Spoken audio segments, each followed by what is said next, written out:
Hello, and welcome to The Discriminating Gamer, the board game review show that is close personal friends with the ghost of Bobby Kennedy. My name is Cody, and speaking of ghosts, ghouls, goblins, monsters, I want to talk to you today all about a game called Munchkin Panic from Fireside Games.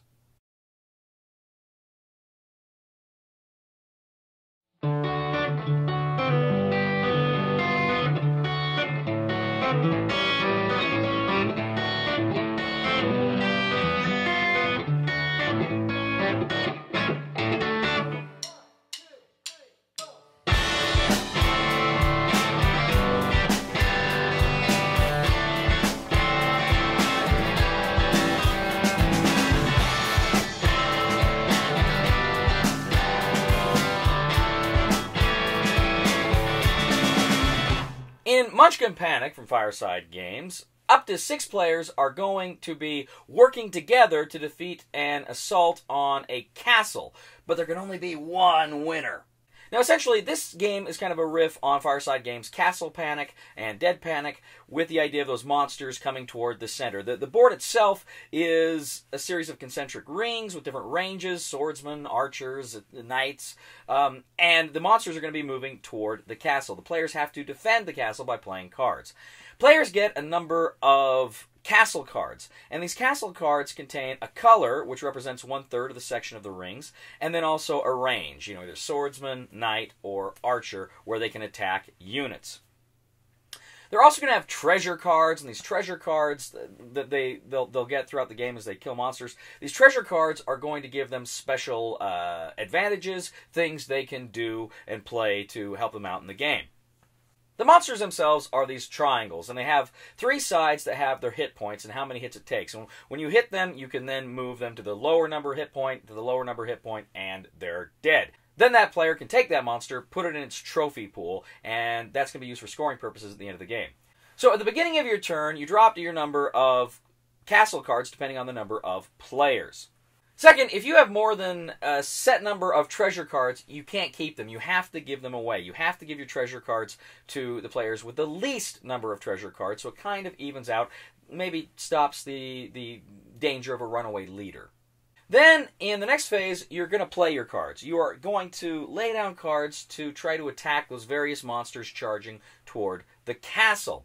But you're also negotiating, because other players may want to give you cards so you can kill some of these guys to prevent them from taking the castle, but they may not want to give you those cards because then you'll get that trophy. You'll get those points. So it's a delicate balance of, do you want to save the castle, or do you want to win an individual victory?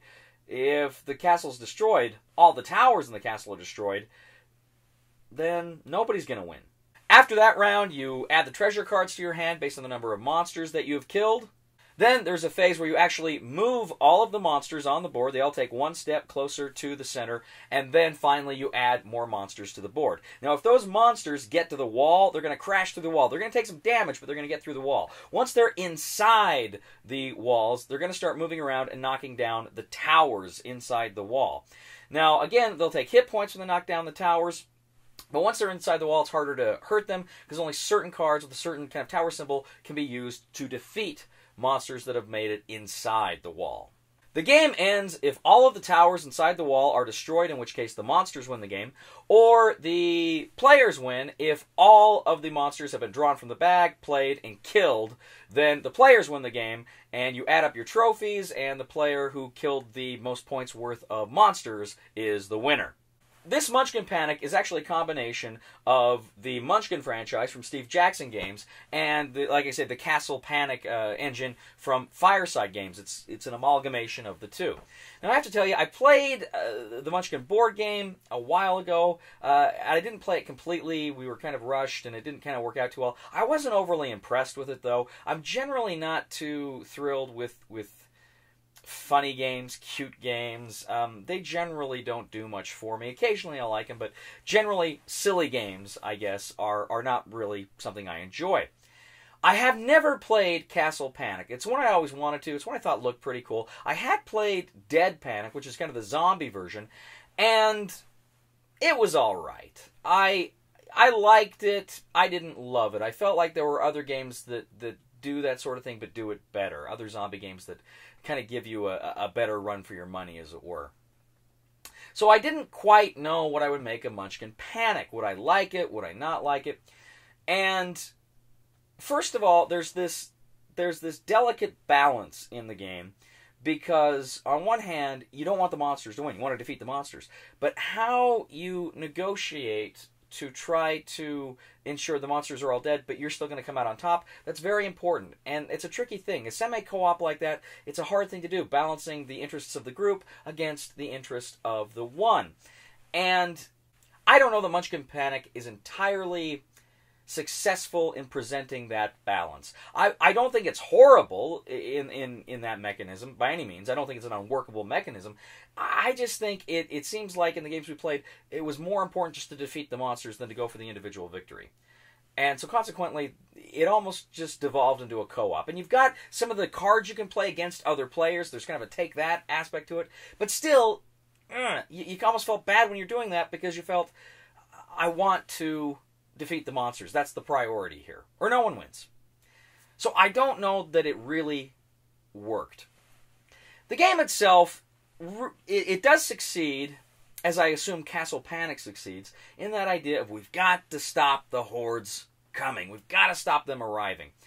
And that's a good part of the game. There's really that fear and that sweat that's coming when these monsters are just charging towards you, and you have to play the cards to stop them, and you have to try to negotiate for these other cards to get them.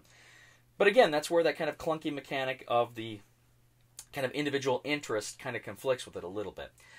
So that's kind of why I have a problem with that semi-cooperative aspect, because it feels like it kind of puts the brakes on that, let's just stop them aspect to it.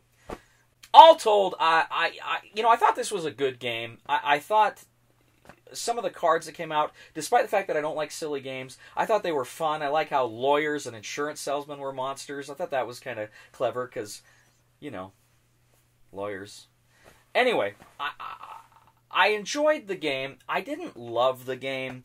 It just felt like it wasn't really my cup of tea, but I can see how there's a lot of people out there who would get a kick out of this game. And I think maybe kind of more casual gamers who are starting to get into a little more games of depth, maybe this is a good stepping stone game. So, I enjoyed it. I think it's a good game. It's just generally not my cup of tea. I don't know how much of a hurry I am to play it again.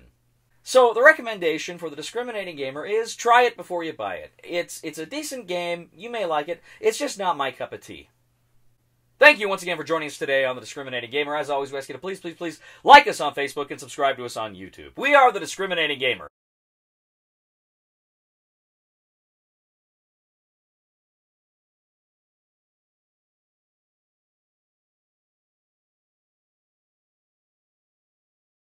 Please somebody help me on my feet again.